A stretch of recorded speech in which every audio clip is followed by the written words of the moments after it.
3টার দিকে, 3টা কি 2:30 কি 3টার দিকে এখান থেকে রওনা দিয়েছি ডোডাহাটে গেছে হলো মাংস আনতে, চেঙ্গামারা থাকে, তো মাংস আনতে গেছে। এখন আমি গেছিলাম চিলকিহাটে, আমি আমার আমার ওয়াইফ প্রধান চিলকিহাটে গেছিলাম, আমার ঠাকুরের অনুষ্ঠান ছিল, ওখানে অনুষ্ঠানে গেছিলাম, ওখানে প্রসাদ টসাদ খেয়ে আমি তাড়াতাড়ি চলে আসছি। আসার পরে হাত পা দিয়ে ঘরে ঢুকছি, এমন টাইমে একটা খবর আসলো। খবর আসার পরে আমি মোটরসাইকেল করে একটু আগাইলাম, আমাকে নিয়ে গেল। বাজারের মধ্যে অনেক লোক আছে, আমার টাইনে টাইনে নামাই দিল যে আপনার যাওয়ার দরকার নেই। আমি জোর করে যাবো, তবু আমাকে যেতে দিল না। আবার ওখান থেকে ব্যাক করলাম। ব্যাক করে আমি রাস্তার এই আমার কালী মন্দিরটা এখানে আসলাম। এখানে আসার পরে বলরামপুর থেকে একটা ফোন আসলো, বলে যে এরকম ব্যাপার, আপনার ছেলের নামের ছেলেকে শুট করছে, টিভিতে বলতেছে। তখন আমি জানলাম এই ব্যাপারটা। আগে আগে পর্যন্ত আমি জানি না যে এখানে শুট হয়েছে, এটা আমি জানি না। তারপরে পরে পরে আবার আবার গেলাম আমি হসপিটালে যাওয়ার পরে তখন ডেড বডি আমি দেখতে পেলাম না, ওখান থেকে চলে আসলাম। তা এখন যে ছেলেরা 4জন ছিল, তার মধ্যে সবাই না নিজের, তার মধ্যে 3জনকে পুলিশ ছাড়িয়ে দিয়েছে আর 1জনকে আটকে রাখছে। তা আমার বক্তব্য হলো যে ওরা মাংস কিনতে বাজারে যাবে, যাওয়ার সময় আমি শুনলাম ওর মোবাইলে ফোন করছে একজনে, ওর সঙ্গে যে ছিল ও শুনছে যে একজন ফোন করছে, ও বলছে ডোডাহাট যাইতেছে। আমার বক্তব্য হচ্ছে ওরা ডোডাহাট যাবে, ওই টাইমে কি ওরা রেডি হয়েছিল আগের থেকে? নিশ্চয়ই কোনো ইনফরমেশন ছিল কিনা, এটা আমার সন্দেহ। কিংবা প্রত্যেক সপ্তাহে যায়, সেই হিসেবেও আসতে পারে। আর কিছুদিন আগে এখানে একটা গন্ডগোল হলো, বিজেপি বাচ্চা তৃণমূল মার্ডার হলো, ওখানে ওখানে নাকি শুনলাম আমি সুকুমার রায়ের ছেলে ধরা পড়ছে, বিজেপির নেতা সুকুমার রায় ধরা পড়ছে। কে করছে, কি হলো জানি না। এখন আমি ছেলেদের মুখে একটু উড়ে উড়ে কথা নানানভাবে শুনতেছি, এটা তো আমি এখন বলতে পারবো না কিছু। এটা আমি যদি হয় পরে বলবো, এখন বলবো না কিছু। আপনার ছেলে কোনো শত্রুতা ছিল? মানে শত্রুতা মানে কি, আমি বলি খোলা মনে বলি আর কি। তাহলে আমাদের এই ডাগরি অঞ্চল এইবার এই আমাদের সভাপতির নাম কি, আমাদের এপি সভাপতি হওয়ার পরে একটু এটা জায়গাটা পরিবর্তন হচ্ছে আর কি।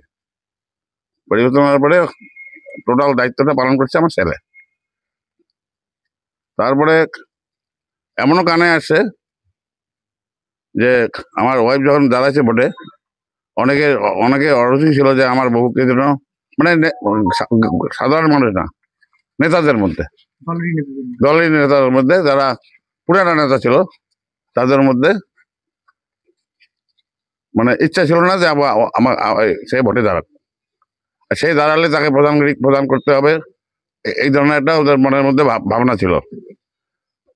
এমনকি আমাদের পুরানো নেতাদের মধ্যে কেউ এসে ক্যানভাসও করেনি যে আমরা, এরকম শুনছি যে না আমি অমুক দাঁড়াচ্ছি, আমি অমুক ক্যানভাস করতে যাবো না, এরকম কথাবার্তা হয়েছিল পুরানো নেতাদের মধ্যে।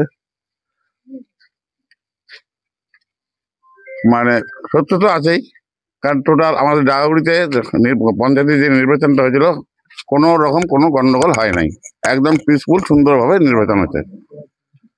আর এর আগে যে নির্বাচনগুলো হয়েছিল তাতে বহুতবার কেচাল ঝগড়া ডাঙাডাঙি মারামারি এগুলো হয়েছে, কিন্তু এইবার আর সেটা হয়নি এই গত নির্বাচনে। তৃণমূলের যথেষ্ট শক্তিশালী করেছিল এই এলাকায়। হ্যাঁ, এই এলাকায় যথেষ্ট শক্তিশালী। হ্যাঁ, তো কি মনে হয় যে বিজেপি? না, আমার মনে হয় আমি তো বলতে পারবো না যে বিজেপি করছে বা আমার তৃণমূলের একটা অংশ করছে, এটা আমি বলতে পারবো না এখন। আমি আগে ভালো করে জানি না, বুঝিয়ে নেবো, তারপরে বলবো। পুলিশ একজন তাকে পুলিশ কেন? আমি থানায় যাওয়ার জন্য বাইরে এলাম,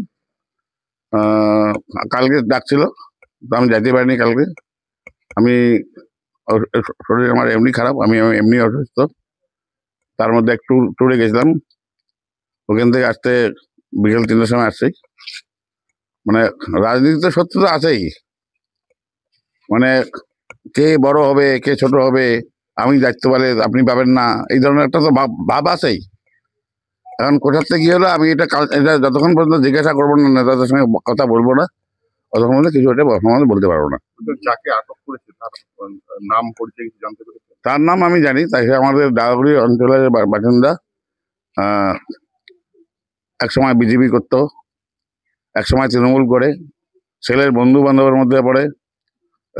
যখনই যখনই ছেলের দায়িত্ব নেয় তখনই আসে, আবার যখন একটু অসুবিধা হলে কাটিং হয়ে যায় আবার আসে, এরকম করতো আর কি। সুবিধাবাদী।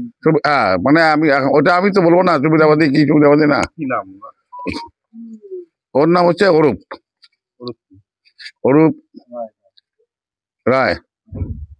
অরূপ রায়, তাহলে আমি রায়, টাইটেলটা রায় না দাস, আমি বলছি দাস আপনি বোধ হয়। বলতে চাইছেন যে ও যখন বাজারে গেছে নিশ্চয়ই তাকে কেউ ইনফর্ম করেছে, না হলে কি করে জানলো যে ও যাবে বা ই করবে? এটা আমার সন্দেহ আর কি, যে আর ও যখন যায় বাজারে ওর সঙ্গে আরো লোকজন থাকে। কালকে ওই 4 জন ছাড়া আর লোকজন ছিল না।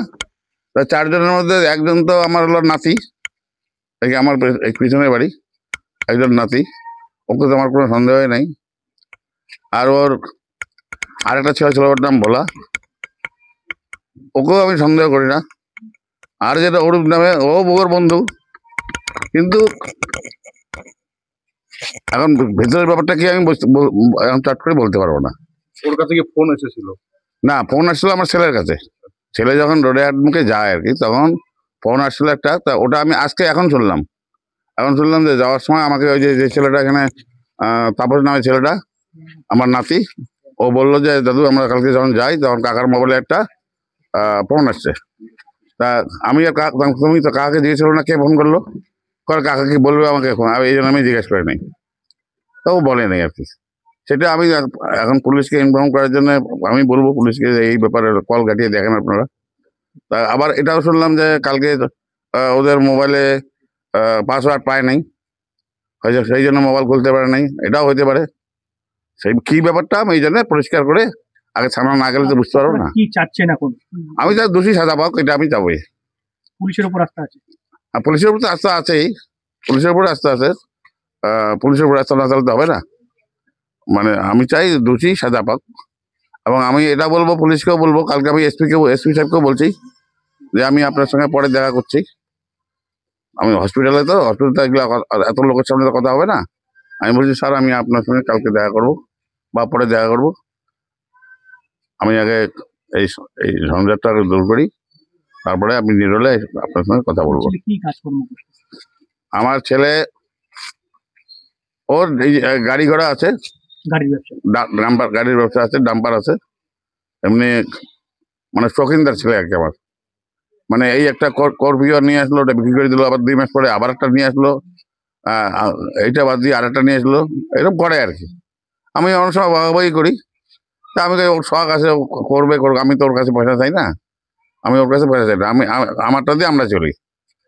আর তারপরে যদি কোনো ব্যবসা বাণিজ্যের মধ্যে টাকা লাগে, সেটা আমার কাছে 1 লাখ 1.5 লাখ 2 লাখ আমার কাছে চাই, আমি দেই। আপনার কয় ছিলেন? আমার 2 ছেলে। আর এক ছেলে হলো এখন এই বছর খানেক হলো ওই সমবায় ব্যাংকে চাকরি করে, আগে প্রাইভেট হিসেবে করতো, তারপরে পার্মানেন্ট হয়েছিল পরে। আর ওই ছেলে ব্যবসা বাণিজ্য করে, পার্টি পরিবারের করে। অবস্থা কিরকম? এরকম একটা বড় ঘটনা ঘটে গেল, পরিবারের অবস্থা কিরকম? আপনার দলের কাছে কি চাইছেন? যে এখন তো একটা আতঙ্কের মধ্যে আছে। আমি দলের কাছে চাবো, আমি আজকে আমার জেলা সভাপতিকে ফোন করলাম, কালকে ফোন করছি, রাত্রে পাই নাই। ও কুচবিহারে দেখা হয়েছিল হসপিটালের সামনে, ওখানে তো অত কথা বলা যায় না। ওখানে কমলবাবুর ছেলে ছিল, আমার উদয়নবাবু ছিল মন্ত্রী, তারপরে ওখানে জলিলদা ছিল, সবাই ছিল। হ্যাঁ, তা ওখানে তো অত কথা বলি নাই, আমি পার্সোনাল বাড়িতে দেখে বলবো যে আমি যা বলবো কথা যেন আমার লিকুইড না হয়। মানে আপনার কোনো কিছু বলার আছে? আমার কিছু বলার আছে, কিন্তু আমি আগে ওদের সঙ্গে কথা বলবো তারপরে, বলবো। ঠিক আছে। আমার নাম মহিন চন্দ্র রায়, আমি কন্ট্রাক্টারি করি, আমি কুচবিহার জেলায় আমি PMJY কাজ করি।